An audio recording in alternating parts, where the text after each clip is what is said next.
All right, let's dive right in. We are about to crack the code on all 8, yes, 8 ways to acquire fixed assets in Dynamics 365. Now, if this topic for the MB310 exam has felt, a little confusing, stick with me. I promise, by the end of this, we're going to turn all that confusion into some serious confidence. And hey, let's just get this out of the way. If you've been pulling your hair out over this, trust me, it is not your fault. You are not alone. The official materials, well, they just don't explain it very well. So today, we're going to fix that. So before we even touch on any of those 8 methods, we need to lock down one single core concept. Think of this as the foundation for everything else we're going to talk about. If you get this one rule, I'm telling you, all the other methods will just click into place. And that key concept is all wrapped up in this one word, capitalization.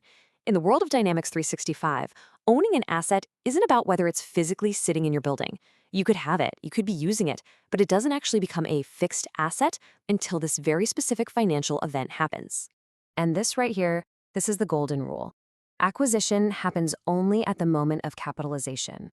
Until an asset status in the system is officially acquired, you can't depreciate it, you can't run reports on it, it doesn't hit the balance sheet. For all intents and purposes, financially, it just doesn't exist yet. Every single method we're about to look at is just a different road to get to this one destination.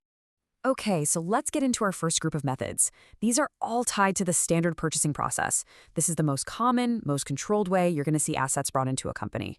First up, the gold standard. Purchase requisition to PO to invoice. This is the cleanest, most buttoned-up method, and it's a huge favorite on the MB310 exam. Why? Because it's got a rock-solid audit trail and a clear separation of duties. It's the textbook way to do it.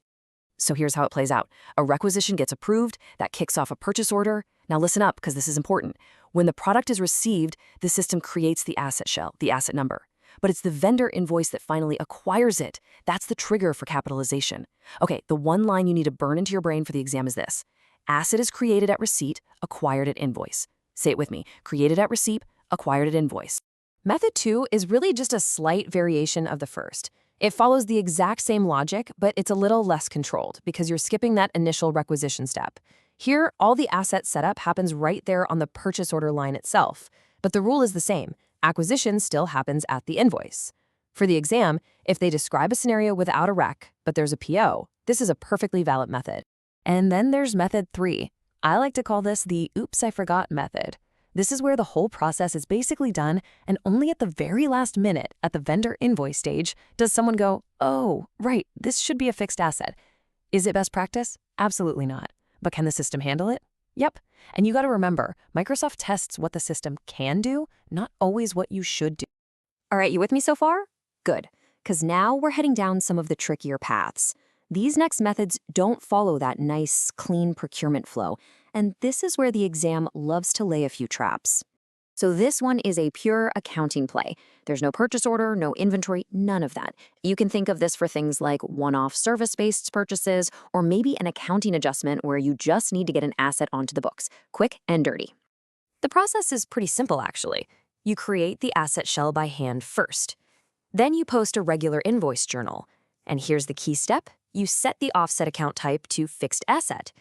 Now, it's super high risk because it flies under the radar of all your procurement controls, but it is a totally valid process in the system.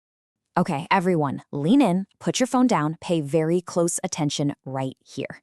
This is, without a doubt, the single biggest exam trap on this topic, and it's where a ton of people get tripped up.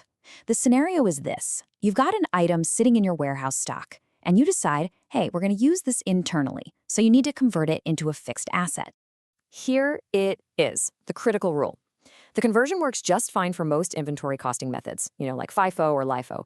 But, and this is the whole thing right here, if an exam question mentions that the item's model group is weighted average, you stop. That option is immediately 100% wrong. The system simply does not support converting weighted average cost items to fixed assets. It's a trap. Don't fall for it. Okay, deep breath. We are on the home stretch. Our final group of methods covers the special cases, things like big bulk purchases or capitalizing your own internal projects. They're less common day-to-day, but super important to know. This method is all about mass acquisitions. Just imagine you're rolling out new laptops to 500 employees.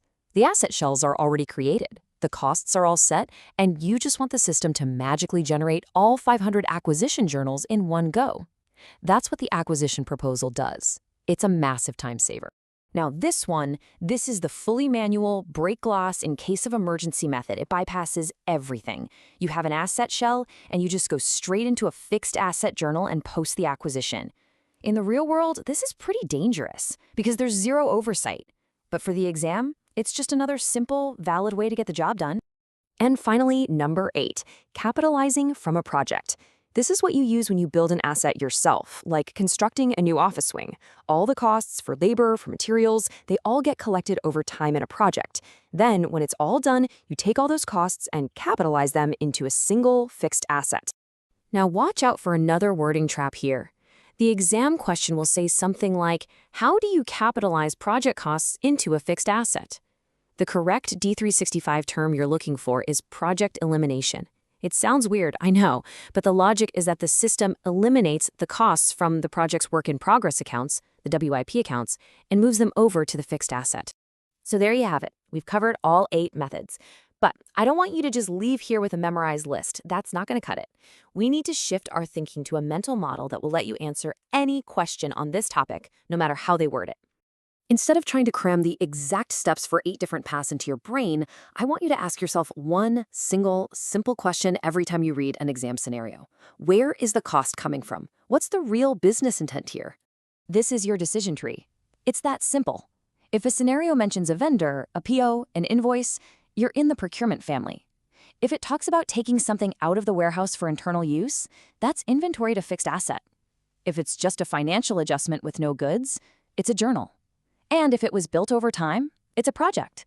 You classify the intent, and the right answer just becomes obvious. And here it is, to bring it all home, your one-page cheat sheet. This boils down everything we just talked about: the trigger, what it's best for, and the absolute key thing to remember for the exam for each major method. Seriously, screenshot this, print it out. This cuts through all the noise and gives you exactly what you need to know. See the shift? You've gone beyond just memorizing a list of steps. You now have a framework to classify the business intent behind any scenario the MB310 exam can throw at you. And with that shift in mindset, you're not just ready to answer the questions, you're ready to absolutely conquer them.